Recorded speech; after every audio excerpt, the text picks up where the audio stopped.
founder and president-director of Mizan Group Haidar Bagir, sees Karen's global initiative, Charter for Compassion, as resembling the spirit of love that Islam has always stood for.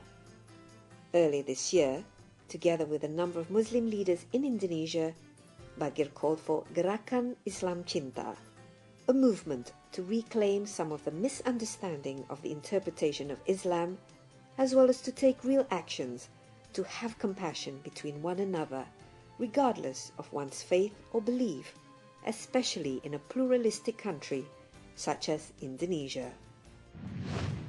In this celebration, we now put Islam as a religion of love as our tagline for our celebration of our 30th birthday.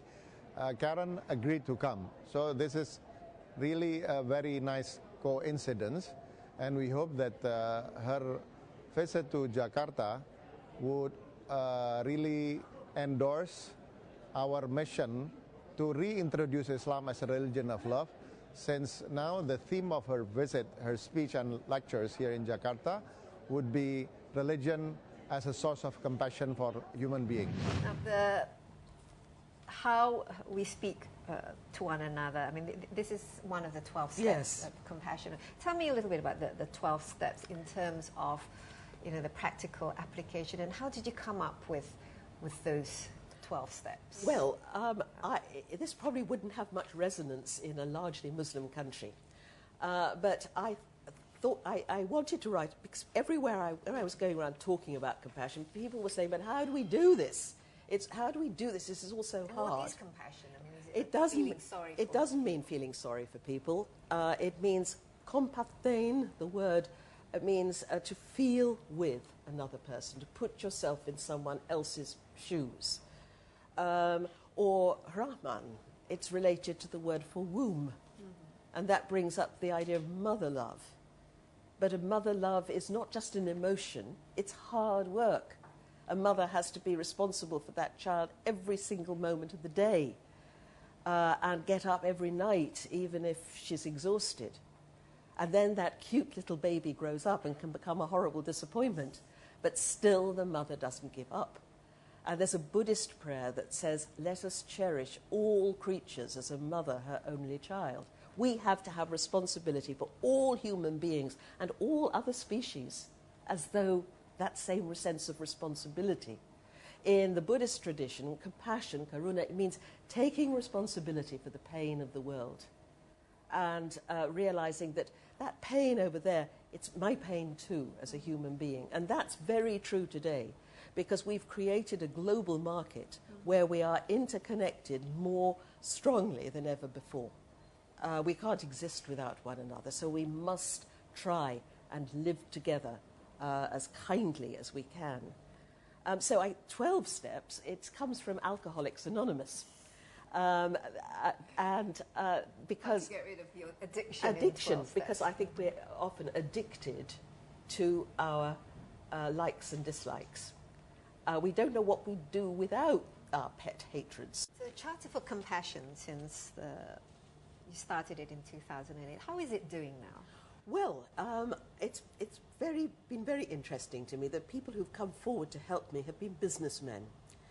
And businessmen in the Middle East, in Pakistan and the United States have come forward with practical projects, because they've told me that they looked into the abyss of 2008 and realized what can happen when greed and selfishness got underway, that compassion was actually good for business as it's good for human life.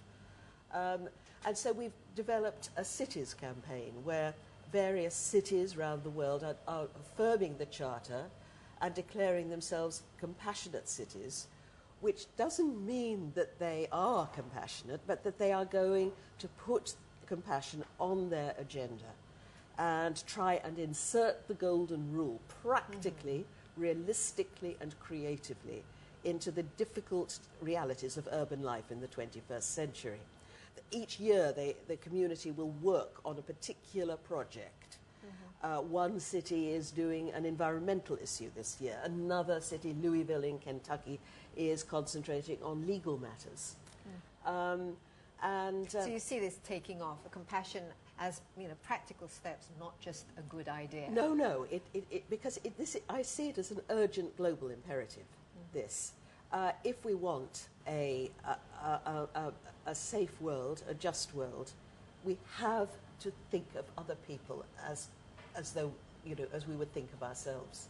The old selfish ways of doing are no longer viable for us. War is no longer a viable possibility with the weapons that we've created and unleashed upon ourselves. I said recently that a compassionate city should be an uncomfortable city. We should be deeply uncomfortable if there is homelessness and loneliness and poverty in our city. And indeed, anywhere in the world, a compassionate city must have a global outlook. We can't just sit back saying, if I have a nightmare for the Charter, it's that everyone will get stuck at step 3, forgiving themselves, and not move on to the last step of all, which is loving your enemies. You've just got to keep on expanding. Confucius had a very good idea. He said, you start with your family. That's where you learn how to relate to other people in family as you're growing up. And you learn to treat each other with compassion and respect. But you can't stop there. You then have to move out to your city, and then your country, and then the whole world. Now we have to acquire that global outlook. Let me just go over the 12 steps to a compassionate life, which is, it's a practical handbook on how to. Yes, I mean, that's how I read it.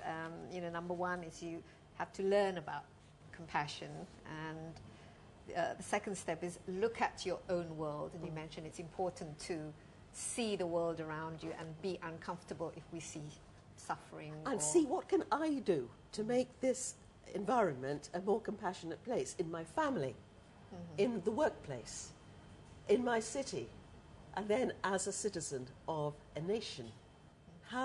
What would the world be like if we made this bit of it a bit more compassionate and generous?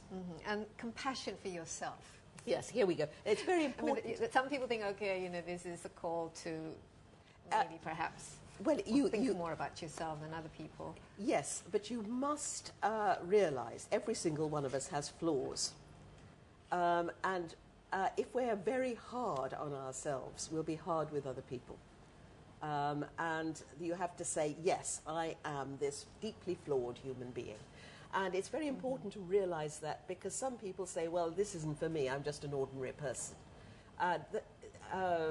Martin Luther King and Gandhi were both very flawed individuals, but look what one person can do and can achieve if they set their mind to it. So you've got to come to terms with your shadow side, the not so nice parts of yourself, and say, okay, I've got it, I'm going to try and improve, but not go on lacerating yourself about it, or you will...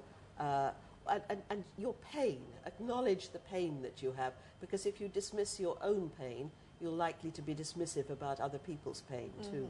There's a saying that you can't love other people unless you love yourself first. But, can't stop here having love-in sessions with yourself. Move on now to empathy. Just learn what you've learnt about yourself. To say, well, other people feel this too. Everybody has pain. It's the one thing that holds human beings, we all have in common. Mindfulness, and of course many sort of religions or your spiritual life, we talk about mindfulness. Why is it important? You have this Buddhist practice is a very useful one. Just in a dispassionate way, not in a guilt-mongering way, watch yourself going through the day. Watch yourself how often you're impatient with people, or how often you make an irritable gesture.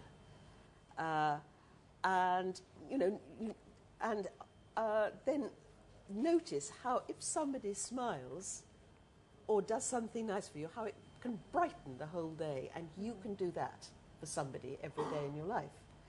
And just becoming aware of how you behave and relate to other people. The other ones, of course, is how we speak to one another. We mentioned that before. Less of the aggression and less of the being judgmental. Concern for everybody. And that's for everybody. It's not just for the people you find congenial. because all the religious traditions insist you can't confine your compassion or your benevolence to your own particular group. You've got to have, as one Chinese said, concern for everybody, even the people you don't like. Yeah, so the 12th step is love your enemies. Yes. That's quite difficult. It's the hardest one of all, and we spend our lives doing it. But love, when Jesus spoke, that's a quotation from Jesus. He said, love, he's doing a bit of rabbinic midrash on a verse in the Hebrew Bible, which says, love your neighbor. And Jesus said, yes, love your neighbor. Also take it a step further, love your enemy. Now, the word love in Hebrew, it doesn't mean love in our sense. It doesn't mean an emotion. It's hesed. That means loyalty. And it was a term used in international treaties. Two kings would promise to love each other, and they may have been enemies before. That didn't mean they fell into one another's arms and became best friends, but that they would be loyal to one another. They would look out for one another's interests. They would have concern for their practical well-being, and make sure that everything was okay, even if it meant putting your own short-term interest to one side. Now, that's the kind of love now we have to have for our so-called enemies if we want to survive. We must try harder with this. There's one thing we have to try, all have a duty to do, is to leave the world a better place in some way because we've lived in it. And the big task of our time is surely to create a global community where people of all ethnicities and ideologies can live together in respect. And if we can't do that, then I shudder for the future of our planet.